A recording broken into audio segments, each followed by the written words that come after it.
So what is glaucoma? Glaucoma is a disease of the nerve tissue that takes the information from the eyeball and brings it to the brain. The way I describe it to my patients is like thinking about a cord that goes from a TV to the wall. If that cord isn't high quality, the picture quality is not going to be high.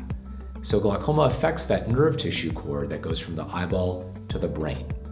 We can treat glaucoma by lowering the pressure inside of the eye. That typically slows down the vision loss.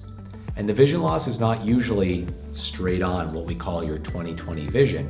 People can be 20/20 with very advanced glaucoma, and that's because glaucoma affects your side vision. We call that peripheral vision loss. So you can be driving down the highway and seeing cars and signs perfectly clearly, but you might not see a car coming up next to you. So it's very subtle and slow, and that's why we have very sensitive tests that we can check to make sure even at the start of glaucoma, we're going to stop any vision loss from happening.